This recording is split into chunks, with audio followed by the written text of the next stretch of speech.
如果说美军上一次感受到导弹雨的恐惧是冷战时期的话，到如今感受到中国的导弹雨的威胁确实过去了很多年。但当年苏联的导弹雨其实更多的是一种核战争的表现方式，当时由于导弹的制导精度差，常规弹头的威胁有限，基本只能指望战术核弹头带来有效的杀伤。而如今中国的导弹显然并非如此，超高的制导精度让核常兼备这个词成为了中国火箭军的座右铭，也成了太平洋战区美军头顶的一把达摩克里斯之剑。美专家认为，美军必须马上分散自己的部队，至西太多个群岛躲避中国导弹的集火，以确保美军在遭遇大规模导弹袭击后能有兵力继续战斗，是唯一的出路。这同样能在各种政治军事挑战中提供更大的灵活性。美军需要在雅普群岛、帕劳岛和天宁岛等主要太平洋岛屿上建设军事基地，同时将澳大利亚北部达尔文和多个日本的机场转变为弹性枢纽，以支持快速分散兵力的军事行动。此外，菲律宾是台湾南部和南海的重要节点，增强与菲律宾的国防合作协议是必须的。特朗普时期放弃菲律宾的做法是非常愚蠢的。在几十年前，或许美军认为仅凭加手纳基地就足以封锁中国的海空力量，但如今冲绳基地已经完全暴露在中国的导弹雨中，美军对战时加手纳的完好程度基本不抱希望。这样一来，原本处在二线仅需提供中转的关岛就成了一线。为了更好地保护关岛的安全，关岛的安德森空军基地必须加强防御力量。美军认为现在部署的爱国者和萨德防御系统的防御能力不足，所以计划建设陆基宙斯盾系统。该系统可以使至少3艘宙斯盾驱逐舰免于困守关岛，但有专家对此提出质疑。陆基宙斯盾是固定目标，它真的能在中国的导弹雨下存活很长时间吗？只要漏了1枚导弹，这个系统就会化为灰烬。美军的军种竞争不断，其实给了中国各个击破的空隙。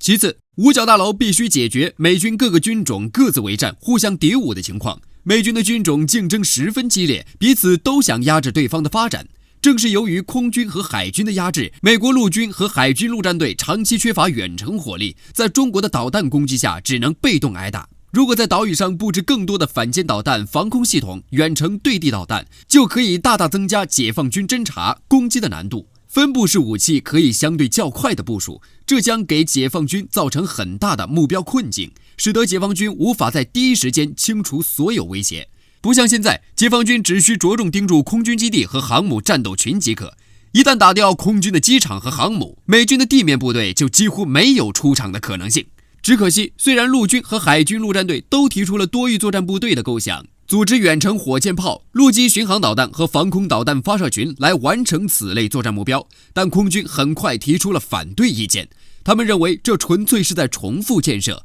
空军的轰炸机能够完成所有此类目标，因此钱应该优先拨给空军，完成诸如 B-21轰炸机的研发采购。可面对强大的中国空军，失去战时机场出动能力的美国空军，真的能保住他们吹出的牛皮吗？恐怕要打一个大大的问号。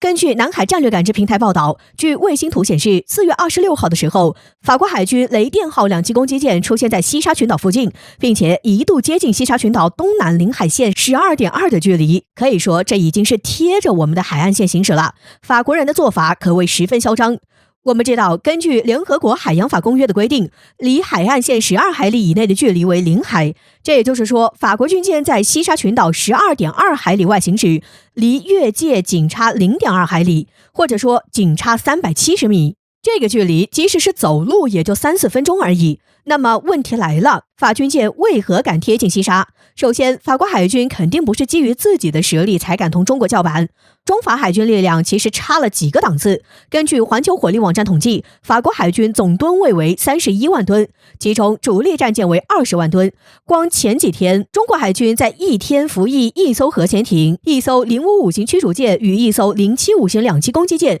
其吨位就有 6.5万吨，达到法国海军1/5，或者说是法国海军主力舰队的1/3。何况咱们现在还有8艘055大驱、3艘075舰以及大概10艘核潜艇，这还没算上我们的航母力量以及数百艘护卫舰与其他型号驱逐舰。法国当然不会和我们比海军力量，但别忘了，他们可是响应美国号召而来，完全是在狐假虎威罢了。实际上，只要美国海军依旧占有优势，这样的情况还会不断发生。虽然说美国人表示美国军舰数量比中国少，但别忘了，光是超过10万吨的核动力航母，美国人就有11艘。根据统计，美国海军总吨位在350万吨左右，而中国大概在230万吨。我们还需要正视吨位差距，不能轻言骄傲。当然，也有人会说，即使仅差370米，法国军舰也并没越界，中国海军再强大有什么用？还不是只能干看着。但情况并非如此。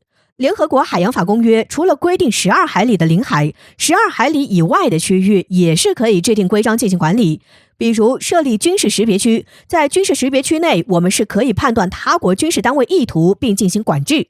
自我国设立了东海防空识别区之后，国内关于设立南海军事识别区的呼声也越来越大。不过，要设立南海军事识别区有一个前提，那就是解放军必须拥有第一时间将军事力量投射到南海任意角落的能力，不然即使设立了也形同虚设。不管是从中美海军对比，还是从设立南海军事识别区，这都告诉我们，尽管中国海军发展速度很快，但依然不能放慢发展的脚步。我们需要记住，任何规矩都是基于实力之上的，只有我们更强大，他们才会三思而行。根据东方网报道，近日在央视的节目中报道了解放军某空中突击旅利用运20运输机进行了一次跨区域与跨洲夜兵力空投演练，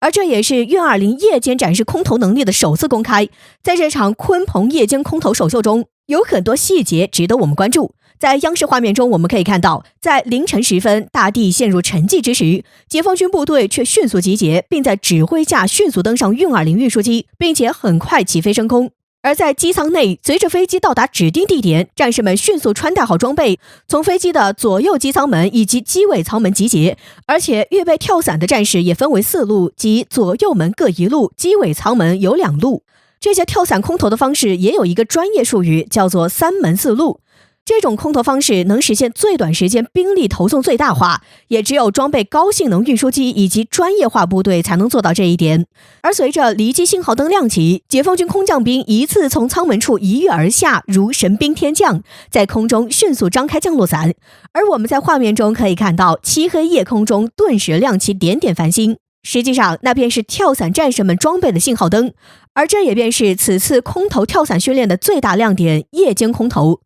我们知道，空降兵作为专门为高机动性设立的兵种，需要的就是出其不意，而如果是夜间出动的话，隐蔽性则更强，也能将空投作战发挥到极致。当然，夜间空投相比于白天，难度与风险也会大大增加。夜间最大的障碍便是视野不良，除了容易在空中发生碰撞，空降兵对降落地点的环境也难以判断，而且对于空降战士而言，夜间跳伞的心理压力也会大得多。因此，这是对战士们技术、装备与心理的多重考验。为了适应夜间作战的需求，近年来解放军部队普遍还是装备高科技夜视仪，这使得原本高端的夜视仪在解放军中逐步沦为平民装备。而有了装备上的升级，战士们在夜间执行作战任务时把握也更大。此外，近段时间我军密集开展训练演习，锻炼了战士们的技术以及心理素质。当然，电视上播放运20夜间空投可是很罕见的，而这又释放出什么信号？